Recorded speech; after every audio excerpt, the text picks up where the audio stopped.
Ne reci gospodaru vremena da za njega nemaš vremena, jer on poznaje sve tvoje korake i isprazne govore tvoje i tvoje dvosmislene izjave i tvoje skrivene misli i tajne. I zato ne reci gospodaru svemira da ti niko ne može ništa i da si sam sebi dovoljan, jer si novcem dobro osiguran, jer znaj na njegovoj ruci sigurnost tvoja počiva kao i svemir i sve zvijezde, sunce i mliječna staza.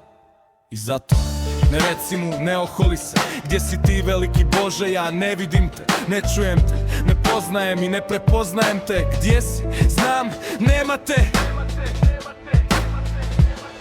Ne reci onome koji upravlja i vremenom i prostorom i nebom i zemljom i vulkanom i atomom. Ne reci mu da ti ne treba taj daleki Bog, nevidljivi, nerazumljivi, jer ti sve znaš i sve razumom shvaćaš i otkrivaš. Ne reci riječi otrovne gospodaru i stvoritelju svih ljudskih riječi i glasnica i tvoga jezika, jer svaka će ti jednom biti pokazana u knjizi tvoga života. Zauvijek je zapisana, pred licem neba bit će jednom pročitana, u prisutnosti svih anđela, svih svetaca i svih arkanđela, pred licem kraljice neba, pred ušima duha svetoga, pred očima Krista raspetoga, sve položeno pred noge Oca vječnoga. I zato ne brzaj s jezikom, ukroti ga, suspregni, zaustavi ga, daj srcu da progovara, ne daj puste hvale razumu, jer i on je tek jedan od mnogih iz njegove ruke primljenih darova.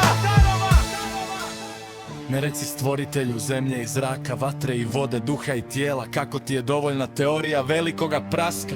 O čovječe, tek si onaj koji rješava križaljku, tek ispunja i slaže slova. Zakoni su već postavljeni odavno od stvoritelja.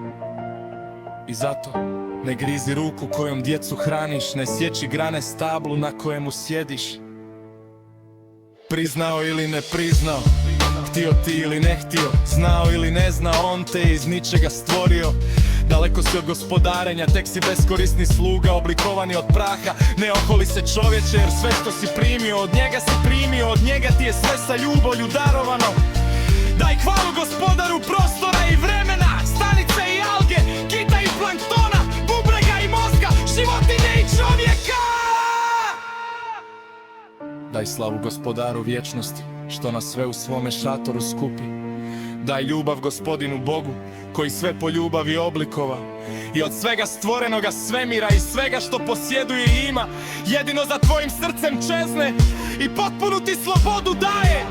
Daj zahvalu gospodinu Bogu za ljepote kojima odiše priroda, za hranu kojom se hraniš, za sva stvorenja stvorena, za dah kojim puniš pluća, za noge kojima hodaš, za uši kojima slušaš, za ruke kojima grliš, za srce kojim ljubiš, za oči kojima vidiš. Daj čovječe hvalu i zahvalu Bogu svome stvoritelju, što danu svojega u tebe, što pozva tvoje ljudsko srce da cijelu vječnost postoji. Njegovo božansko lice